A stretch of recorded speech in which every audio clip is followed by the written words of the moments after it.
Hey crawler buddies, this is Tom with Attach BRC Rock Crawlers. Here we are in the Element Garage.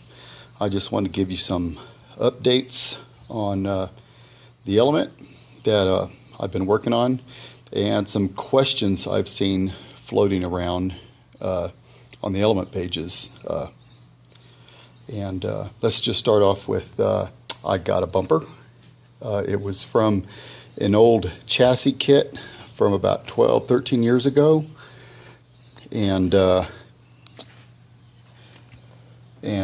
just basically cut it up, and that way I can get it to fit. And the hole's almost lined up, but I think it looks pretty good.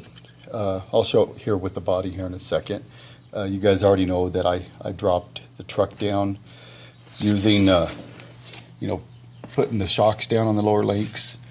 And I did it over here too, but I had to get rid of the behind the axle setup and put it to the front because the shocks wouldn't clear. I'll take a look at it later. One of the reasons I bought the rig was for that, behind the axle steering. I'll put it back eventually. I just gotta spend some more time on it. Let's see what else. 555 servo in place of the high-tech one I had. I just like 555 better than high-tech. I've had high-tech for years on and off, and I don't know, I just like 555. Reef is a good guy. One of the things that I seen on the pages, and I was asked directly, was will the wide battery tray work with that body? And I'll show you right here.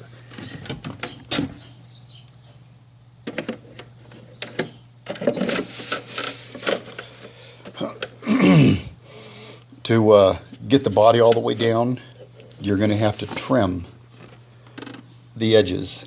Can you see that right there? That's probably not the best lighting, but anyway, this hits the inside of the body right here. So I'm just going to take a Dremel and just shave off some of this.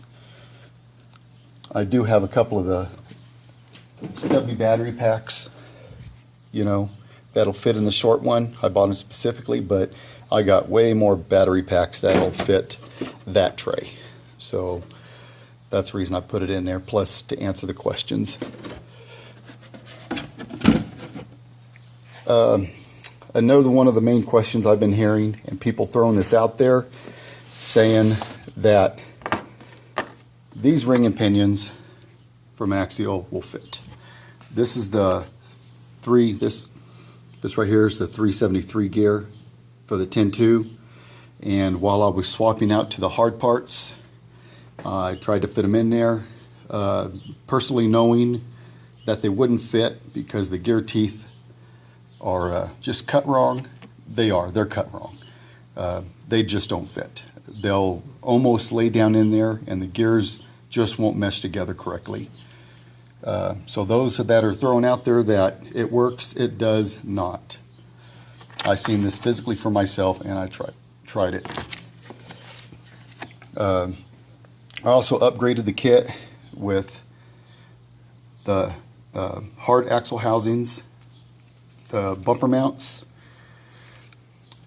the hardened, the plate, the Enduro mounting plates, and the shocks. And another one that I upgraded to was, I'm not a big fan of 48 pitch gears. I wanted a 32 pitch because I got dozens of those gears over the 30 years I've been doing this hobby, and I'm not about to start a new collection of 48 pitch gears. So the Team Associated 7957 spur gear, the 56 tooth pitch works. 56 tooth spur gear works perfect. It bolts right in. Another one that goes in there that I tried is the Arma, is AR310405, but it fits really, really tight, and you have to make sure that your spur gear hub fits in there. It has to, make sure there's no burrs on the plastic one, and you have to snap them in and make sure they stayed snap in as you're tightening up the bolt. One thing I went to is I got rid of the plastic spur gear hub, and I went to this one right here. So that way I'm not getting any deflection during stress or anything like that.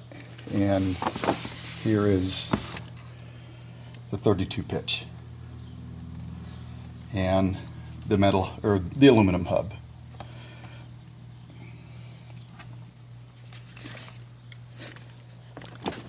And you know, to be honest with you, all that stuff does tighten up the chassis a little bit. It's not real noticeable, but you know, it's a toy and we're full grown men, so we're going to be able to flex that chassis, you know, by hand. But this is what it looks like, and these are quite a bit harder. You're not going to get really any flex out of the pan-hard mount now. Not that I noticed a whole lot anyway.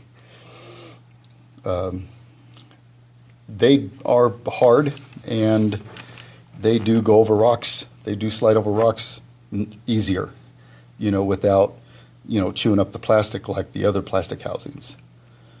Oh, and I got proper mounts. Just 1 inch by 1 inch thick plating. I picked up at Home Depot. I just cut them to the width of the underside of the hood, bent it a little bit, drilled a hole through the top, through the mount, you know, undersized hole through the mount, and put K&K upset style bolts through there, 3mm bolts, and put the 3M locking Velcro over the top, and it snaps right in now. You hear that popping sound? That's it popping in there. And you pick up the whole rig with it now. You can shake it and it's not going to come undone. Anyway, I'm not going to do a running video. I really didn't do any performance things to it for it to run better or climb better. It's still the same rig. But I just wanted to show you those upgrades, and specifically that right there. You know that the 10.2 ring and pinion does not fit. I do know the chubs and the knuckles fit from a 10.2, but that's probably an upgrade I'm not going to do. Last video I had the beef patties installed, but I forgot to mention them, but they're in there, and they pop right onto the stock Element hubs with a little bit of elbow grease. No Dremel, nothing like that. They just push in, but you do got to push them in with some effort. But they fit. I'm going to do two more upgrades to the truck, and I'll be pretty much done with it for now. I got to get some lights. I'm getting those from a company off Facebook. I'll show those when I get them in, and I'm going to use a Hobby Wing 1060 as a winch controller, and I'll show that here in a week or two. Anyway, you guys have a great day. God bless.